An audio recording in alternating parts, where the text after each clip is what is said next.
आपसे, बड़े ट्वीट आपके हमने देखे हैं सोशल मीडिया पर। अभी कल ही आपने एक ट्वीट किया राम मंदिर को लेकर, भगवान राम का मंदिर तैयार होने वाला है लगभग, और 22 जनवरी को प्राण प्रतिष्ठा होगी। प्रधानमंत्री को उसके लिए आमंत्रित किया गया, उसको लेकर आपने ट्वीट किया है और कुछ पंक्तियां भी लिखी हैं उसमें, जरा बताइएगा क्या है वो।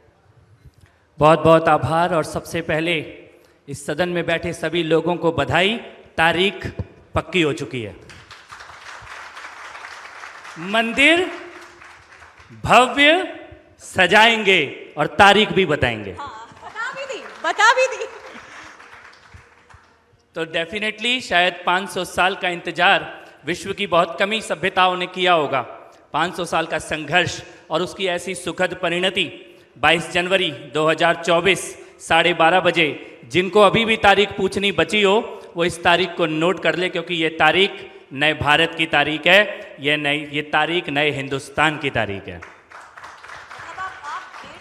तारीख भी नोट कर आए हैं, मतलब वो ट्विटर पे आपने बता भी दिया है, डेट भी बता दी है और तारीख टाइम भी बता दिया है कि समय क्या है, डेट भी और टाइम समय बता दिया है। कपिल मिश्रा जी, मैं आप चूंकि तारीख का ही जिक्र कर रहे हैं, तो मैं पिछले दिनों आपने यूसीसी को लेकर एक तारीख बताई है, मैं जरा उस पर आपसे सवाल करना चाहती हूँ। आप पूछिए, मेरे को तो लगता है अच्छा है अब लोग कुछ 2-4 तारीखें और पूछने लगे हैं देश में, क्योंकि उसकी तारीख भी आपने बताई है अपने उस वाक्यों के जरिए, तो इसको लेकर जरा जो क्लैरिटी है वो अगर मुझे लगता है किसी के मन में अगर शक हो, किसी के मन में अगर शक हो यूसीसी को लेकर, तो उसको थोड़ा सा मुड़ के देख लेना चाहिए, क्योंकि इस वक्त इस देश की गद्दी पे वो व्यक्ति बैठा हुआ है जिसने जो कहा वो करके दिखाया है।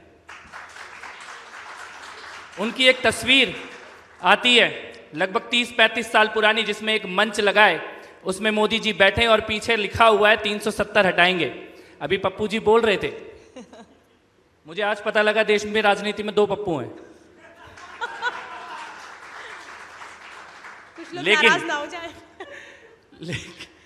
लेकिन मैं उनकी बातों का मैं एक जवाब यहाँ पे दे देना चाहता हूँ। यूसीसी तो आई गई, यूनिफॉर्म सिविल कोड तो आई गई, लेकिन इस देश में बहुत सारे लोग गंभीरता से जाति की बात जरूर कर रहे हैं, लेकिन कुछ लोग बहुत ही हल्के तौर पर भी कर रहे हैं।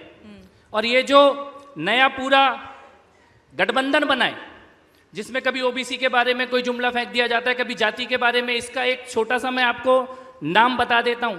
इन्होंने अपना नाम इंडी रखा है, लेकिन देश की जनता कह रही है ये है बच्चा बचाओ गठबंधन। वो तो इंडिया कह रहे हैं, आप इंडी कह रहे हैं। ये है बच्चा बचाओ, कि मुलायम का बच्चा बचाओ, लालू का बच्चा बचाओ, पवार का बच्चा बचाओ, ठाकरे का बच्चा बचाओ, अब्दुल्ला का बच्चा बचाओ, मुफ्ती मोहम्मद सईद का बच्चा बचाओ और सोनिया का बच्चा बचाओ। इसके अलावा इनकी कोई राजनीति नहीं। इनको किसी जाति से, किसी समाज से, किसी समस्या से कोई लेना देना नहीं है। इनका खाली इतना एक एजेंडा है, कपिल मिश्रा जी, आप ये कह रहे हैं वंशवाद की राजनीति बचाओ, कुल मिलाकर के राजनीति में वंशवाद जो चल रहा है उसको बचा लो, आप ये कहना चाह रहे हैं।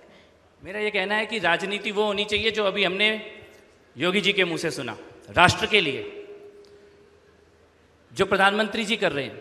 अगले 30 साल का एजेंडा देश के नागरिकों के सामने रखा हुआ है। पिछले 70 साल में जिन समस्याओं की बात होती थी उनका समाधान, जैसे कि एक छोटा सा एग्जाम्पल मैं आपको देता हूं। पंडित नेहरू ने भारत की संसद में खड़े होकर यह बात बोली कि जिस दिन इस देश में हर परिवार के पास शौचालय होगा उस दिन भारत का विकास शुरू हो जाएगा। किसने बोला? पंडित नेहरू ने। लेकिन बोला और भूल गए, और किया किसने? उसको यानी समस्याएं गिनाई जाती थी, गरीबी हटाओ। एक प्रधानमंत्री इस देश में ऐसे भी थे, वो लाल किले पे खड़े होकर बोलते थे कि हम 100 रुपए भेजते हैं और नीचे 15 रुपए जाता है। प्रधानमंत्री बोल रहे थे इस देश के लाल किले से, भाई 100 रुपए भेजते हैं 15 रुपए जाता है, तो बीच में क्या तुम्हारा बाप खाता है? अब क्यों नहीं जाता? यानी समस्या थी लीकेज, समस्या थी करप्शन। अब सेंटर से जो पैसा जाता है 2000 रुपए अगर खाते में जाना है तो आखिरी गांव में बैठे आखिरी व्यक्ति के खाते में पूरा 2000 जाता है। समस्या थी शौचालय, तो बना के दिए 11 करोड़। जल की समस्या, पानी का, उज्ज्वला का। तो मैं ये कहता हूं कि राजनीति ये होनी चाहिए, समस्याएं गिनाने की राजनीति इस देश ने बहुत देखी है, समाधान की राजनीति। और शायद भारत का ये जो नया राजनीतिक वर्तमान है, ये समाधान की राजनीति का वर्तमान है।